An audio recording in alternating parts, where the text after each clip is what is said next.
Amen. Kaya today, I'm so excited to be preaching to you mga kapatid. And in light of what we are celebrating today, very special. Ako po kasi makananay. So talagang every Mother's Day, kailangan may paandar sa aking mudra. So Happy Mother's Day po sa lahat ng ating mga nanay dito. Whether you are a biological mother, a spiritual mother, a mother figure, kahit ano pa man yan, kung ikay tumatayo bilang ina sa mga anak o anak-anakan mo, Happy Mother's Day sa inyo mga kapatid. The Lord bless you. Kaya sabi ko nga, medyo i-align natin. Diba? Hindi naman i-align ang salita sa celebration. I-align natin yung celebration sa salita ng Diyos. Amen? And it's so wonderful na kapag binasa mo ang Biblia, kapatid, taglay ito na punong-puno ito ng mga description about who God is. Kaya nga kung ang tao, susubukan mong i-describe ang Panginoon, kapatid, hindi mo kakayanin. Kaya nga God gives us glimpse of who He is. Diba? He tries to describe Himself and show Himself, reveal Himself kung sino siya for you to encounter our one true God. Sabi nga, our God who is unchanging, hindi nagbabago, kapatid. So the character of God is also unchanging. Hindi nagbabago, consistent yan all throughout. So today, sabi ko nga, God has many ways that He uses to describe Himself, to reveal His character. And since we are created in God's image, God made female and male, huwag kayong masusurprise kapag dinescribe ang Panginoon with motherly characteristic. Diba? Hindi lang siya basta judge, He's also a gentle God. Tender, loving care. TLC. Diba? Ang pag-ibig ng Panginoon ay TLC, tender, loving care. Diba? Hindi ka lang basta didisiplinahin, napapaluin, diba, na masakit. But sabi, there is also tender, loving care side ang Panginoon.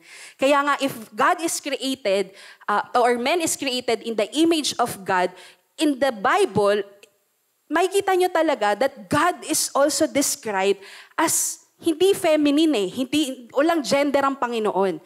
But meron siyang soft side. Kaya nga binary truth di ba? He's not just a lion, He's also a lamb. Malumanay. Kaya huwag kayong natatakot lumapit sa Panginoon. Hindi lagi kayong haharapan ng belt.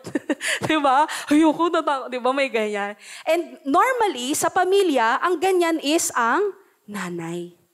Di ba? Sila yung mga emotional na talagang maawain. Di ba? Kahit na anong kulit ng anak, tigas ng ulo. Young people, nakaka-relate ba kayo? Naalala nyo ba ang mga mothers nyo? Di ba? Ang mga nanay, pag pinalo ka, siya unang iiyak. Kasi hindi niya kaya. Iba yung kalooban niya, damdamin niya para sa mga anak niya. And guess what? Ano ang inire-reveal through our mothers? God's character. Kasi ang mothers created in the image of God. So if you want to know more of who God is, the fullness of it, He's not just a father, He's also a mother to us. Hindi ko nang sinasabi yung na may gender ang Panginoon, okay? But the character, yung pag-uugali, yung nature ng ating Panginoon. So one consistent description in the Bible of who God is in Exodus 34, verse 6, mga kapatid. And he passed in front of Moses, proclaiming, the Lord, the compassionate and gracious God, slow to anger, abounding in love and faithfulness. That is the first time that God was described to be a compassionate God. At kapag tinignan mo ang description, ang nag-describe nito kay Moses is God Himself. Nag-pass by siya sa harapan ni Moses at sinabi niya, ako to si Yahweh. Ako ang Diyos na maawain, sabi, at mahabagin, at hindi madaling magalit, at punong-puno ng pag-ibig at katapatan. Yan ang description niya kay Moses. That's who I am. And the very first word na ginamit to describe God is, what's the word? Compassionate. Compassionate. Inanap ko kung ano yung translation nito sa Tagalog, wala siya talagang direct Tagalog translation. Maiintindihan nyo kung bakit wala siyang iisang Tagalog word to describe how compassionate God is. But sabi, the very first word that is used in description of God is the word compassionate. At in Hebrew, this word compassionate is rakum. Say the word rakum.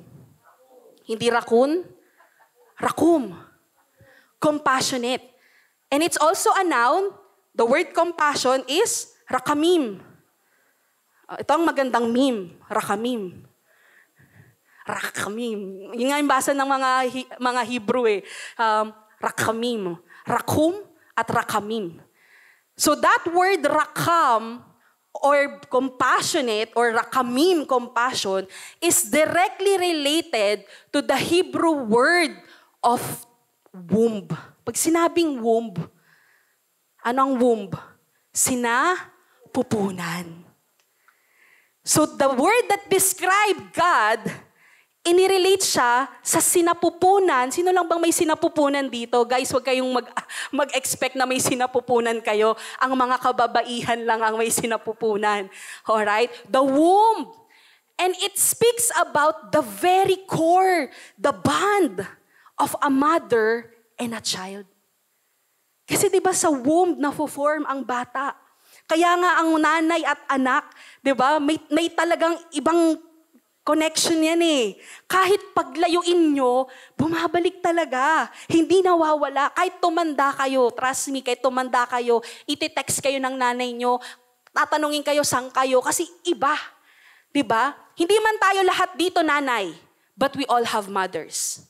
Do you agree? Kasi baka sabihin, hindi ako makarelate, hindi naman ako nanay. May nanay tayo. So we can have a glimpse of who God is when He says He has compassion towards you. Yung connection na yun, yung deep connection, deep feeling that He has for you like a mother. Like a mother. Kaya nga, if you want to know more of who God is, be thankful to your mom. She is a glimpse of who God is. She may not be perfect, but sabi ko nga, glimpse, bahagya. Diba? Bahagyang, tama ba yung Tagalog ko ng glimpse? Yung parang pasilip. Diba? So kung pasilip pa lang yan, kung sinong Panginoon, di mas higit ang Panginoon. Sa ating mga magulang, sa ating mga ina. Alright? Kaya nga, the mothers are reflection of God's love for you. God's love for you. God loves you, kapatid. Sabihin mo sa katabi mo, God loves you. Kasi may nanay ka. Kasi may nanay ka. And God shows His love, His compassion towards you through our moms, through our mothers. Sa mga tatay, balik po kayo next month. Kayo naman po ang bida next month. So, mauna lang po muna ang mga mothers ngayong May. But, di ba, yung pala yun. Yung pala ibig sabihin ng compassion, hindi lang basta siya awa, ay nakakaawa ka. Hindi. Parang nanay pala ito kung magkalinga, mag-alala, umibig para sa tao. Kaya pala pag sinabing may compassion ka sa isa, sa katabi mo o kaya sa kakilala mo, hindi lang ito yung basta, ay, naaawa ko, kawawa naman, ang hirap ng buhay. Hindi.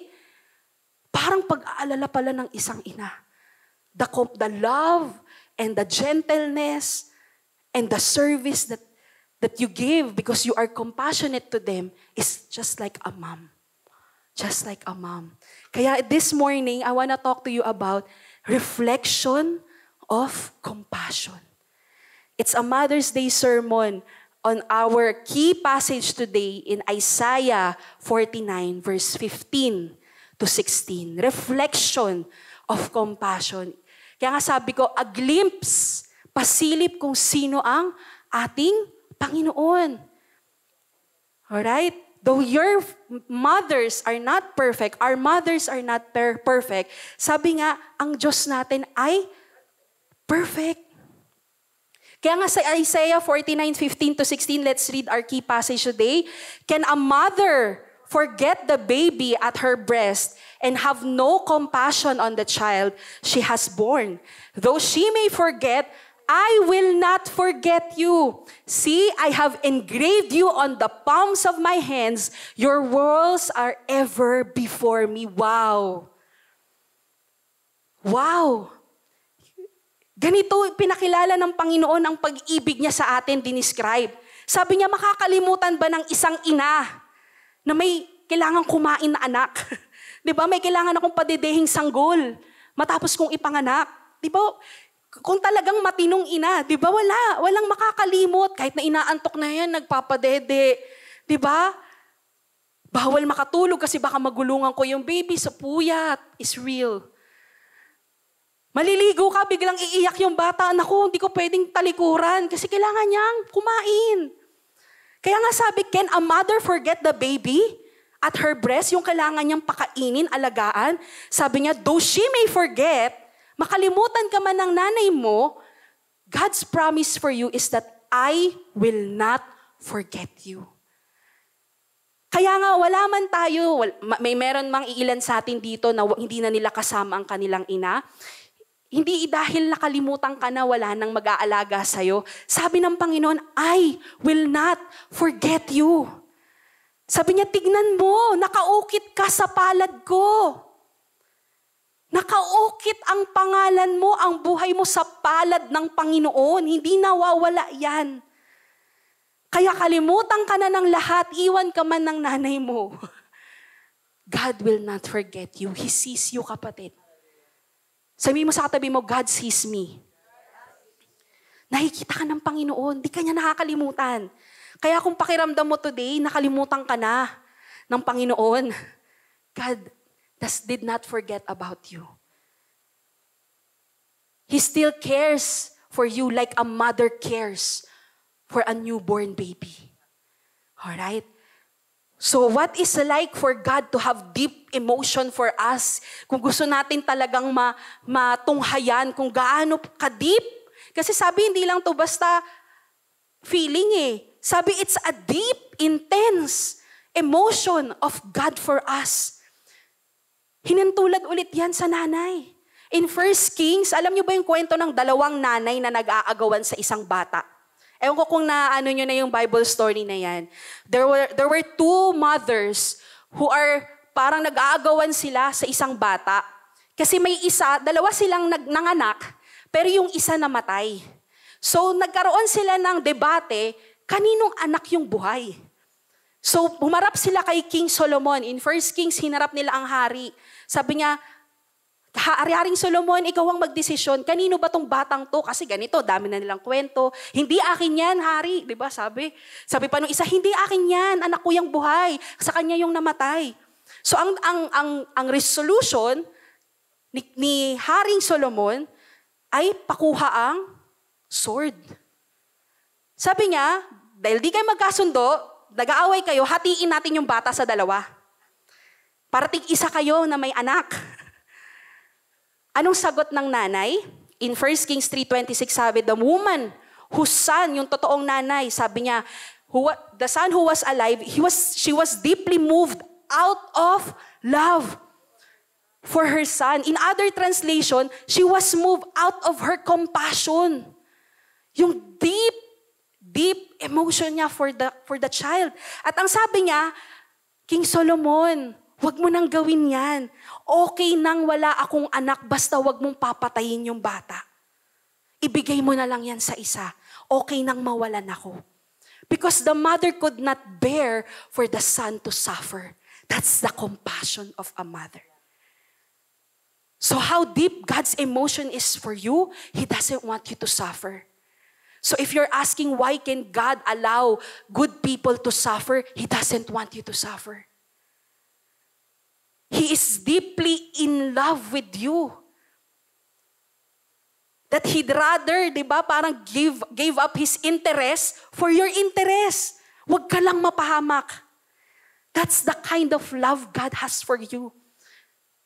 And sa ating family, di ba, sino ang willing mag-sacrifice? Yung kakainin na lang nila, ibibigay pa sa anak. Yung ipambibili na lang nila ng damit nila, sige sa anak ko na lang iipunin ko. Our moms. Our dads are also like that. But more than oftentimes, di ba, it's our mom. She sacrifices herself. Di ba, hindi naliligo para lang maalagaan ka. Give up niya yung career niya para lang maging full-time na nanay. Those are our moms. Most of the times, kasi alam ko may mga tatay na ganyan din. But right now, sabi ko nga po, Mother's Day, pagbigyan na natin yung mga nanay. Okay? Wala po sasama na loob, mga tatay. Okay? Kung nandito ang mga tatay at kasama nyo ang asawa nyo, batiin nyo na lang, Happy Mother's Day. Ayan. Pero this is the kind of deep love that God has for us. Parang ina. Huwag ka lang mapahamak kahit ako na ang magdusa. Di ba kayo naaantig sa pag-ibig ng Diyos? Na may umiibig sa'yo ng ganyang katindi. Na hindi lang siya basta naaawa sa inyo, kung hindi talagang iniibig ka niya ng gustong-gusto. Gaya ng isang ina. So yan yung example sa 1 Kings na it shows a picture of how deep the compassion of a mother is for the child na nanggaling sa sinapupunan niya. And guess what? It's God who created you. How much more? It's God who gave you life. How much more na hindi siya maaantig ng pag-ibig niya para sa'yo. Kaya if you think that God will turn His back to you kasi nagkamali ka, dahil nagkakulang ka, nagkasala ka, nalihis ka ng landas, kapatid, sabi ito, umiiyak pa. Sige, come home. Diba? That's our mom sometimes, diba? Kahit na anong natin gawin, she always say, okay, good job pa rin, anak. Kahit ang pangit ng drawing mo, ang ganda. Di ba? Kahit anong mali ng mo, sige, correct ka pa din, very good. Di ba? Kahit may kapintasan ka, ang ganda-ganda mo, anak. Because in the eyes of our moms, she sees you because of her love for you. Not because of anong meron ka, but because of her love for you. And that's the same picture of God towards us. Mothers are a beautiful expression of God's love. And we see His reflection in the lives of our mothers. Kaya kahit hindi sila perfect, kapatid, be thankful to your moms. Be thankful for them. Because God has given them as gifts toward us so that we can experience kahit papano the kind of love God has for us. That's the most tangible way na paraan ng Panginoon para maranasan mong pag-ibig niya. Kasi Jesus din naman na natin intangibility ng kanyang pag-ibig. Yung mga nakaranas sa kanya, nakakita sa kanyang pinako sa krus, sila ang naka-experience nun. But right now, hindi natin kasama ang Panginoong Jesus. So paano yun? Babalik ulit si Jesus, papapako everyday para lang ma-experience ang bawat panganak na bata? Hindi. God gave us our moms. So sabi mo, Lord, thank you for my mom. Thank you for my mom. Kapatid, compassion is the highest form. Hindi kami nagkakasundo. So compassion is the highest form of love. Compassion is the highest form of love. Compassion is the heart's desire para maibsan yung paghihirap ng isang tao. That's compassion, kapatid. Maibsan, hindi lang basta maramdaman mo lang na nakakaawa, ang hirap ng sitwasyon niya. Hindi, kawawa naman to, baka di makakain, gutom na gutom. Hindi lang basta siya feeling, kapatid.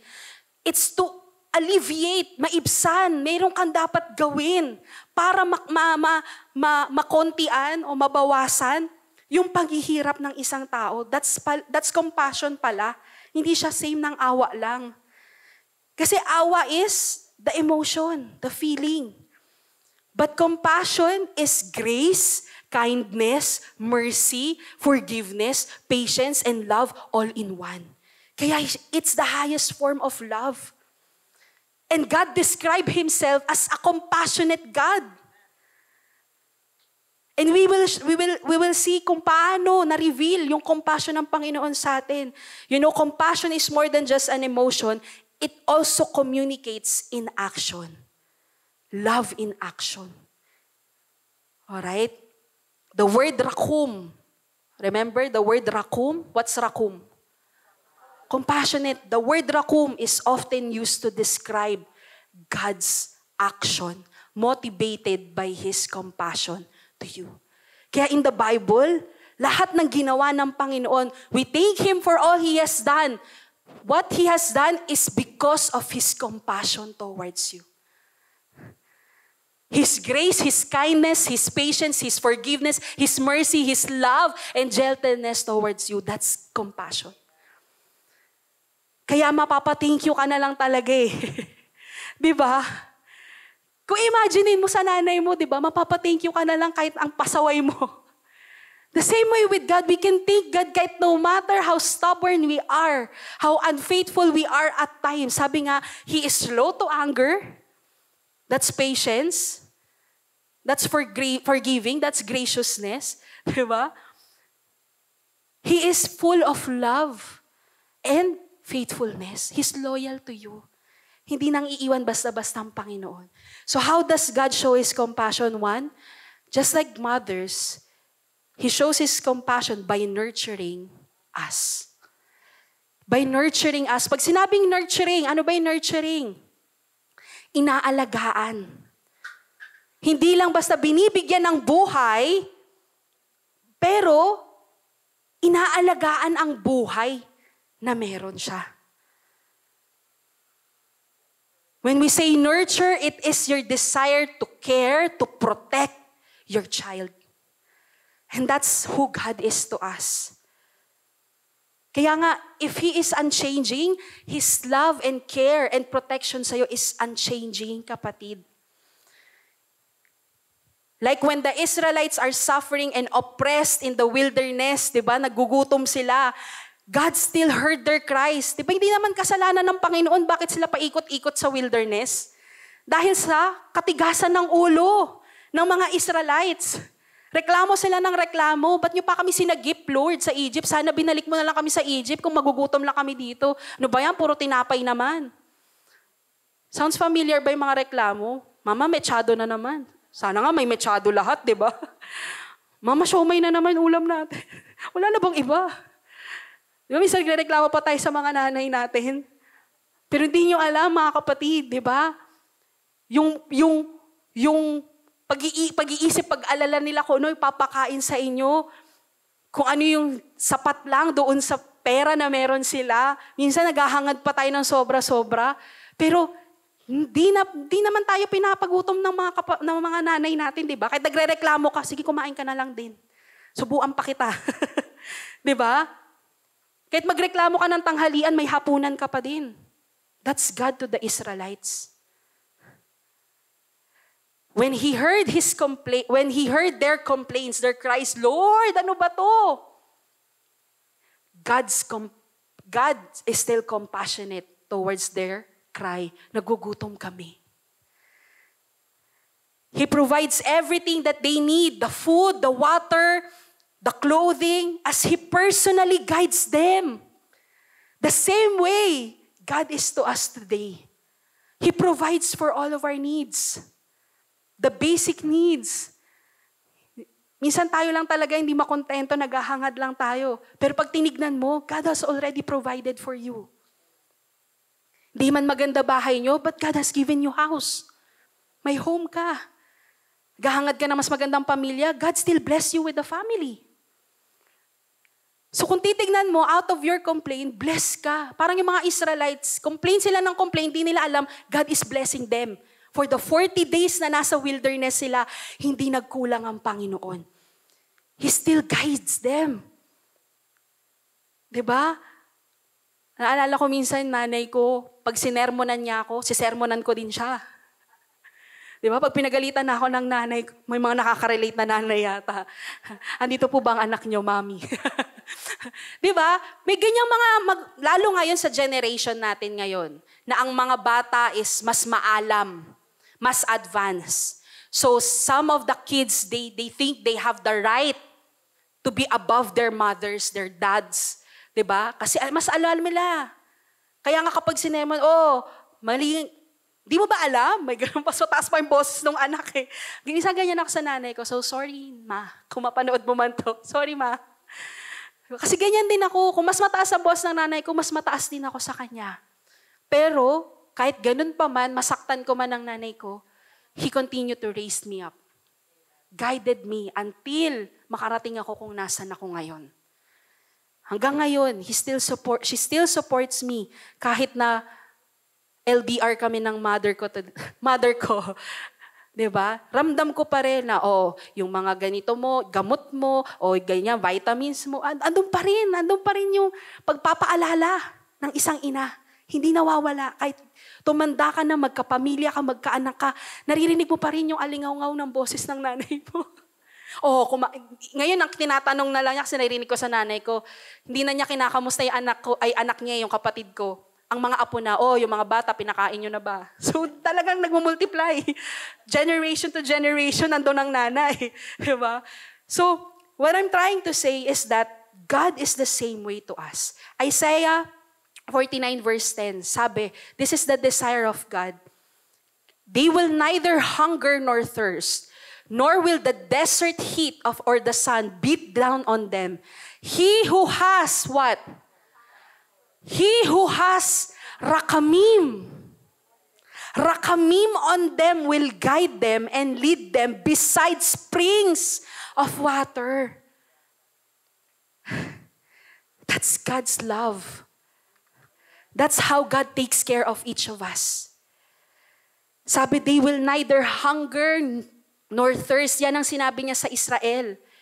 At yan din ang pangako niya. That if He's an unchanging God, hindi siya nagbabago, He's also the same God to us. Who's saying, hindi ka magugutom, hindi ka mauuhaw, hindi ka basta magagapi ng init ng araw sa labas.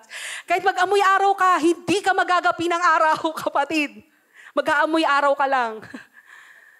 Pero diba, ibig sabihin, the protection of God is upon you. If you remain in His care. Kasi parang bata lang din niya na lumayas eh. Diba? Kahit nag-aalalang magulang niya, gusto niyang pakainin, pero kung ikaw lumayas, hindi mo natitikman ang pag-aalaga, pag-aaruga ng isang ina. Diba? So ito yung mga nananatili sa kalingan ng isang magulang. That's who our God is. Kaya sabi mo sa katabi mo, huwag ka nang lalayo kay Lord. Kasi hindi ka magugutom kay Lord eh. Hindi ka mapapahamak kay Lord. 'Di ba? One example sa Jerusalem, tingnan nyo yung promise ng Panginoon is for the nation, the Israel. Sabi niya sa Luke 13:34, sa niya, Jerusalem, Jerusalem, you who kill the prophets and stone those sent to you, how often I have longed to gather your children together as a hen. Ano ba yung hen? Inahin. As a hen gathers her chicks under her wings, and you were not willing. So ibig sabihin, hindi nagbabago ang compassion, ang rakamim, di pala rakim. Sino si Rakim? Kaklase ko ata siya dun sa Canada, si Rakim. Rakamim. Hindi nagbabago ang rakamim ng Panginoon sa iyo, kapatid. Tayo ang hindi willing. Tanong mo yung katabi mo, willing ka ba? O hindi pang networking yan Willing ka ba? Open ka ba? Parang gano'n kasi yun di ba? Kasi sabi niya, how I long, madalas akong naglulong, na ipunin kayo. Di ba? Doon sa ilalim ng aking pakpak, sabi niya, para hindi ka mapahamak, pero kayo ang lumalayo. Changing God. His rakamim is unchanging too. He is compassionate to you through and through. But you just have to be willing, kapatid. Hayaan mong ipunin tayo ng Panginoon sa Kanyang presensya, sa Kanyang refuge, tahanan, to protect us. Kaya sabi mo ulit sa katabi mo, huwag ka nang lumayo kay Lord. The second thing that God shows His compassion is by forgiving us. Forgiving us. Sabi nga, He is a compassionate God. He is gracious and He is slow to anger. That's how He described Himself. He is gracious and He is forgiving towards the people who will cry out to Him. Though we may not deserve it, that's grace. God is always kind to us. God is always welcoming to us, always patient to us. Kaya nga minsan ang nanay natin, kahit sila na yung pinakapasensyosong tao dito sa balat ng lupa, minsan pumipitik pa rin yan nababato pa rin tayo. Diba? Kasi ginalit mo ako Diba? Pero kung titignan mo, mas pigil na sila niyan Ako, kumpara kasi sa tatay at nanay ko, ang nanay ko talaga mas pigil na pigil Una muna siyang iiyak bago niya ako pagalitan kasi alam niya masasaktan niya ako. Ganyan. So, patient, slow to anger. Talagang sasagarin mo talaga yung nanay mo Diba? Ako yung nanay ko, sorry talaga Lord. Sinagad ko yung nanay ko. To the point na pinaprank ko pa yung nanay ko kasi alam ko very conservative ang mother ko and very protective of me. And the time na nagre-rebelde ako sa kanya, para inisin ko siya, lagi ko siyang pinaprank, mabuntis ako. Tapos alam kong high blood din siya, lumayas ka! Ganun. Kasi tagang iba yung... So sorry ma'am. Sinasagad ko talaga yung nanay ko noon. I don't know why. Pero young people, that's not good. If you're ganyan towards your mom, let's change our ways. They are gifts to us by God. So sabi nga, forgiving. Pero no matter how much time iprank ko ang nanay ko, pasakitin ko ulo ng nanay ko, she always says, okay, anak pa rin kita, sige. Uwi ka pa rin ng bahay, okay lang. Lalabahan ko pa rin yung damit mo, okay lang. Paglulutuan pa rin kita, okay lang. That's how gracious. We don't deserve that kind of love. How much more sa Diyos? Who is so perfect in all His ways. Who's holy in every way. And yet, humaharap tayo minsan sa Panginoon, may karumihan. But God does not condemn us. He's gracious to us. The fact that He gave His Son to us became the way to lift us up, diba? From the miry clay. Inulit ko lang yung kanta. Diba? Sa karumihan mo, kapatid, sa putikan. Ang dumi-dumi mo. And yet, it is God Himself who brings you out of the mud and cleanses you. What kind of love is that? You will not find a love like that. Kaya sa nanay natin, glimpse lang yan ng Panginoon. How much more if you let yourself experience God's love for you. God's love doesn't want you to suffer. That's why Jesus became the way for you to be saved, to be rescued. And He saved you and He rescued you by forgiving you of your sins. Thank you, Lord. Talagang thank you, Lord, for all that you've done. Kasi hindi talaga natin kaya yan sa sarili natin, kapatid Only God can do that towards us. Only God can forgive us of our sins. He continues to have compassion to those who rebel when they cry out to Him. Sabi nga sa Deuteronomy, this is an example of the paulit-ulit na kasalanan. Sabi sa Deuteronomy 4:29-31, "But from there you will search for the Lord your God, and you will find Him when you seek Him with all your heart and all your soul. When you are in distress and all these things have happened to you, you will return to the Lord your God in later days and obey Him." Ito yung time na pinagsasabihan ng Panginoon yung Israelites kasi paulit-ulit sila na tumatalikod sa Panginoon. Pag blines sila ni Lord, tatalikod ulit sila, gagawa ng sarili nilang hilig, gusto. They follow their own ways. They worship, they turn to other gods. At kapag nagkanda loko-loko yung buhay nila, babalik sila sa Panginoon, tulungan mo ko, Lord. Kaya nga sabi, when you are in distress, you will come back to me. And what will the Lord say? I will continue to bless you. You will find me. That's the kind of love. We don't deserve God to be waiting upon us. Pero, and yet, sabi niya, if you find me, if you seek me, you will find me. He will not leave you. He will not destroy you. And He will not forget. Again, I will not forget about you. He will not forget the covenant with your fathers that He swore to them by oath. Because the Lord your God is what? Is a Rakum God. is a compassionate God. That's who He is. That's just who He is. We cannot earn God's character or nature. That's just who He is.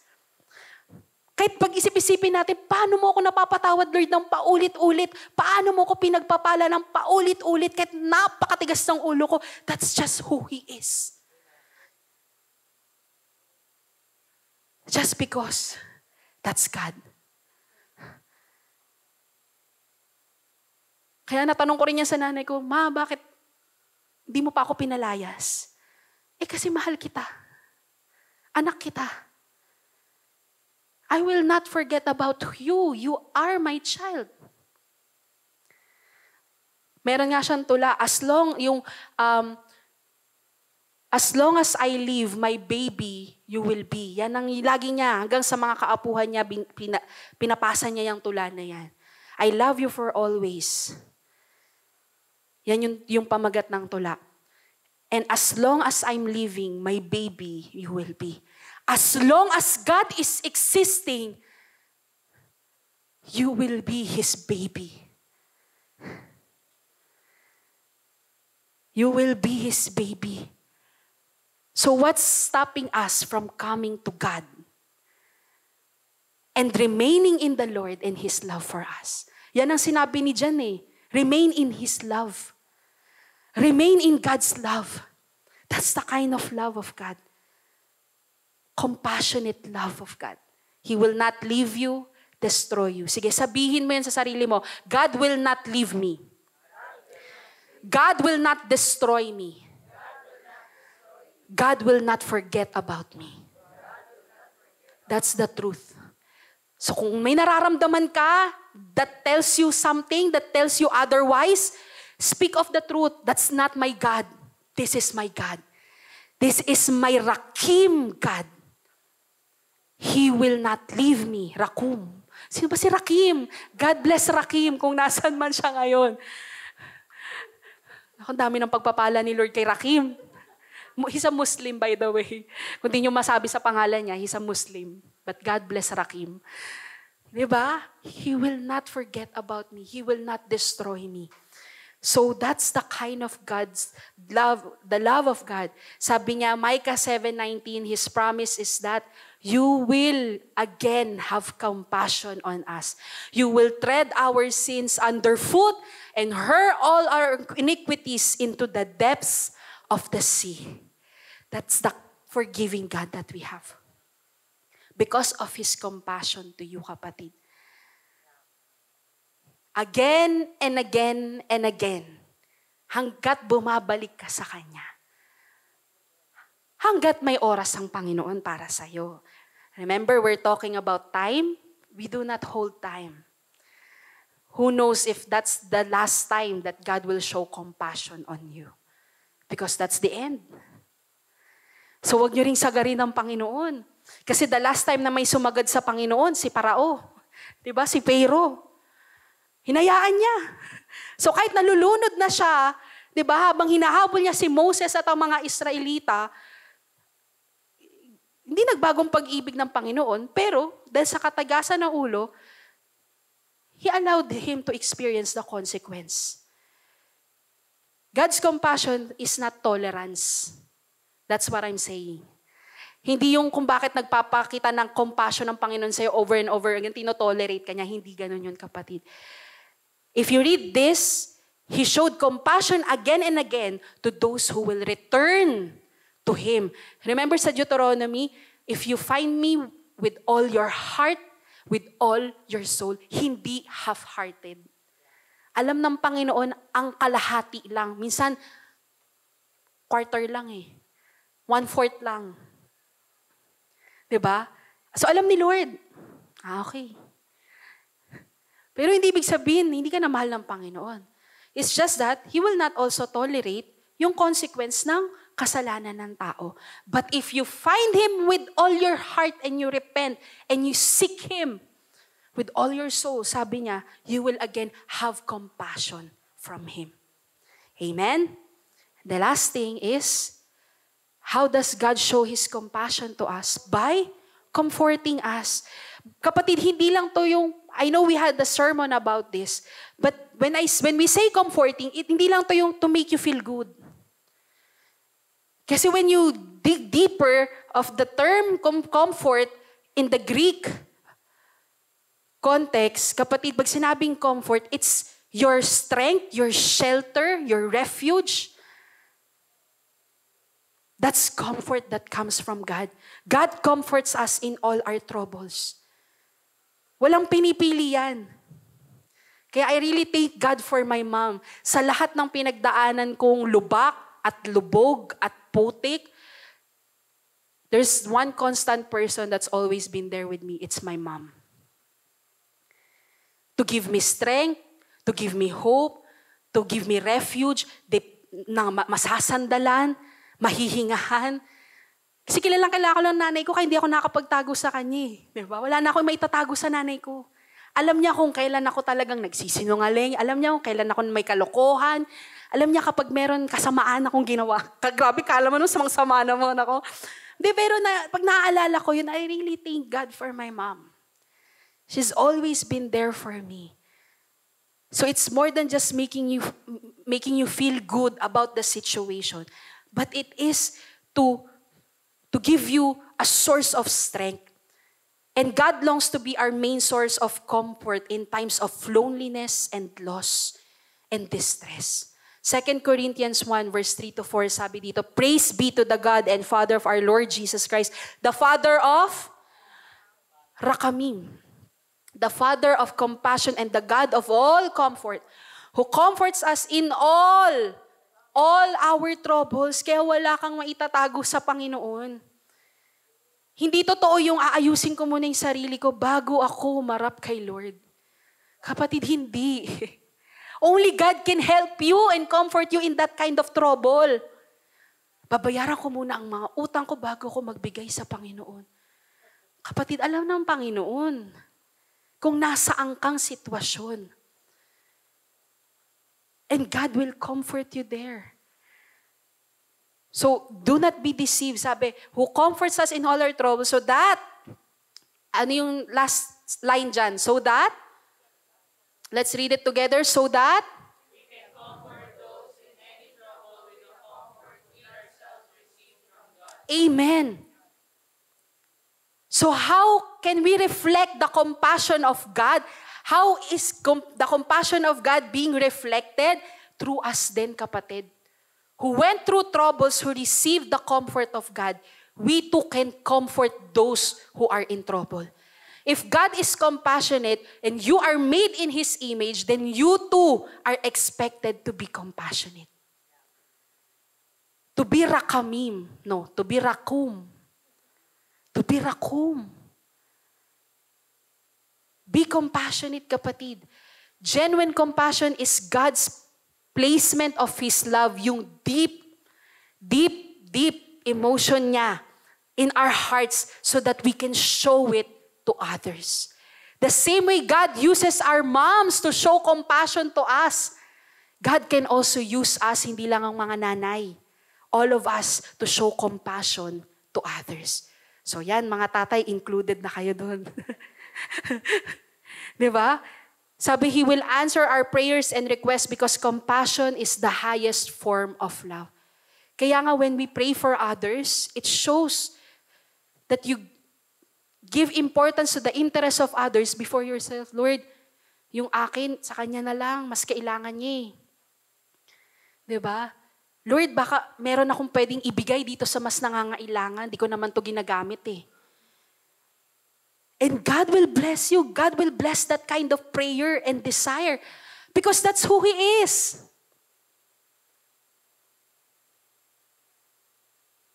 Kung compassionate ka, He will bless the work of your hands. Because that's who He is.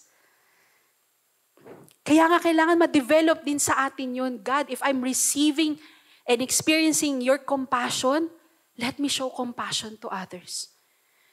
Let me show compassion. So in what way can we show the compassion of God? How can we show God's compassion to others? In Luke 6:35 to 36, sabi dito, love your enemies, do good to them Lend to them. Magpahiram ka without expecting to be repaid. Then your reward from heaven will be very great. And you will truly be acting as children of the Most High, for He is kind to those who are unthankful and wicked. And you must be what? Because your Father is compassionate. Kung anak ka ng Panginoon, sabi nga, at natatamasa mo ang pagiging compassionate niya sa'yo, be compassionate din daw. Bakit siya nang inuna ng Panginoon? Because it's hard to give to those who are bad to you. It's hard to do good to those who are not good to you. Kaya nga sabi ng Panginoon, di ba? Kung ang masamang tao kaya ring magbigay sa mabuti sa kanya, anong pinagkaiba mo sa kanila? That's the difference. Because I can also show goodness to those who are not good to me. Kasi pag masamang tao, talagang gumaganti. Kung masuplada ka, masuplada ako sa'yo. Kung pinagdamutan mo, kung pagdadamutan kita, yan ang mga wicked di ba? So what's the difference of the children of God to those who are wicked? Even their enemies, they can love them. They can lend to them. They can do good to them. So sabi mo sa katabi mo, do good to your enemies. Colossians 3 verse 12 to 13, how can we be more compassionate like God? Sabi pa dito, therefore as God's chosen people, holy and dearly loved, clothe yourselves with what? Rakamim, kindness, humility, gentleness, and patience. Bear with each other and forgive one another. If any of you has a grievance against someone, forgive as the Lord forgave you. If we do not forgive, then that means hindi mo na-experience ang forgiveness ng Panginoon. Hindi mo naiintindihan yung compassion ng Panginoon sa'yo. Nakawawa naman to. Diba? Have you felt lost like a sheep? Have you ever felt you're wandering sa dilim and God somehow showed compassion sa'yo? Remember that. God showed compassion to you first. God forgave you first. So as the Lord forgave you, then forgive. There's no exception. Walang ibang but, di ba? But there's more. Hindi. Di ba? Pero. Hindi. Walang ganun ng Panginoon. Ang sinabi nga, forgive as the Lord forgave you, period. Tuldok. Walang condition. Kapag binigyan mo muna ako, di ba? Hindi ganun Patatawarin kita kapag nilibre mo muna ako. Hindi. Di ba? Hindi naman ganun yun si Lord Sabi niya, pag forgive ka, dahil pinatawad ka rin ng Panginoon. Show compassion because the Lord show compassion to you. The moment we're able to forgive and show compassion to others is the moment that we understand the compassionate nature of God to us. So kung hindi pa, then Lord, let me experience your compassion. I'm open to that. I wanna experience that. 1 Peter 3:8, sabi pa, how can we show God's compassion to others? Sabi, be like-minded, be sympathetic. Ibig sabihin, huwag kayong bastang assuming or judgmental. Diba? Yan, deserve mo yan kasi masama kang tao. Diba? Pag sabing sympathetic, ano ba sympathetic? May simpatya ka. Nakikisimpatya ka. Deserve nila yan. Kasi ganyan ugali nila Diba? Ganun agad tayo sometimes Ang mundo natin, ganyan, punong-puno na ng ganyan na pag-uugali. But kinokorek tayo ng Panginoon. Sabi niya, be like-minded, be sympathetic, love one another, be compassionate, and humble. And kapatid, let me tell you, opportunities are all around us to display God's compassion. Umpisan niyo sa bahay. How can I be more compassionate towards my parents, towards my brothers, my sisters? So after nun, sa labas ng bahay, towards my neighbors. Diba? Kami dati, pagka nag-iingay na ng kantaan, binabato namin yung bubong para tumahimik Tapos nandiyan magagalit na, yung bubong namin mabubutas. Ganun na siya, maririnig. Ibig sabihin na may epekto, naririnig nila. Pero diba, hindi siya tamang gawin. Nagagantihan mo yung kapitbahay mo. So how can you be more compassionate to your neighbors? How can you be more compassionate towards your schoolmates? How can you be more compassionate towards your boss? Diba? Kaysa pinapatulan mo yung init ng ulo nila, how can you be more compassionate? How can I pray for my boss? Bigyan ko kaya ng kape yung boss ko para mahimasmasan. Nervyusin naman kahit minsan. Kabahan naman din siya. Lagi na lang kami yung kinakabahan eh. Diba? So bigyan ko ng kape para kabahan naman yung boss ko. Hindi, diba? In the church, how can you be more compassionate? To your leaders, to your pastors, to your team members, to the person next to you, tingnan mo yung katabi mo. How can you be more compassionate sa katabi mo? That's the question, kapatid. Because opportunities are all around us for us to reflect the compassion of God. Sabi nga ni Mother Teresa, the fruit of love is service, which is compassion in action. Anyone knows Mother Teresa? She gave her life for service. 'Di ba? Talagang siya yung naging imahe ng mother pa rin, Mother Teresa. Though madre siya, single siya, wala siyang pamilya at mga anak, naging anak niya ang lahat ng mga taong tinulungan niya. Hindi niya kaano-ano, but she cared for them like her children. Kaya nga siya tinawag na mother eh. Pinakain niya, nagbigay siya, binuhos niya ang buhay niya. Hanggang sa tumanda na, di ba? Ganun, patuloy siyang naglilingkod. So the fruit of love is service. Bakit? Because you cannot serve and be compassionate without love. Hindi ka pwedeng maging Mother Teresa nang walang love. Kasi trust me, limitado yan kapag walang love. Alright? Kaya Philippians 2 verse 1 to 2, ang sabi dito ni Paul, if you have any encouragement from being united with Christ, if any comfort from His love, if any common sharing in the Spirit, if any tenderness and compassion na natanggap mo mula kay Kristo, sabi then, make my joy complete.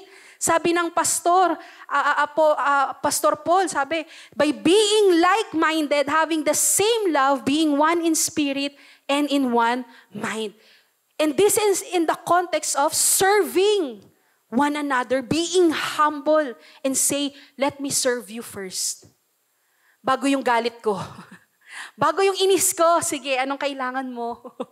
Diba? Lord, balitan mo yung inis ko ng love para mapag-pray ko tong kapatid kong to.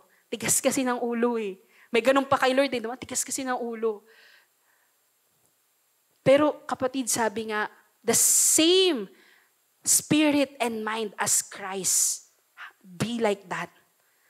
Compassion, full of compassion. When we have compassion in our hearts, we are compelled to help and take action. Like I said, hindi lang to basta, ay nakakaawa ka. Bigyan mo ng pagkain kung naawa ka. Kung nalulungkot ka sa paghihirap niya, tulungan mo. Hindi lang nalulungkot ka lang, naghihirap yung katabi ko. Anong pwede kong maibigay? Anong pwede kong gawin para maibsan yung paghihirap mo? That's compassion, kapatid. Lagi niyong tatanungin, paano maiibsan yung paghihirap ng nanay ko? That's showing compassion to your moms. Instead na palalaban niyo yung mga damit niyo, kayo naman maglaba. Ma, ako naman sa isang araw. That's showing compassion to your mom. Diba? Lalo't mga young people, YA, kailangan alam na natin paano maglaban ng mga damit natin. Ilang taon na naglalabang mga nanay natin, di ba tayo naaawa sa kanila? Di ba? Sa gawaing bahay, di ba? Kung ano pwede nating maitulong, that's serving your moms. You're showing compassion to them by serving them. Ako naman, ma. Ako naman na maghuhugas for this week. Tapos next month, ikaw ulit. Diba? Mas marami pa rin yung nanay.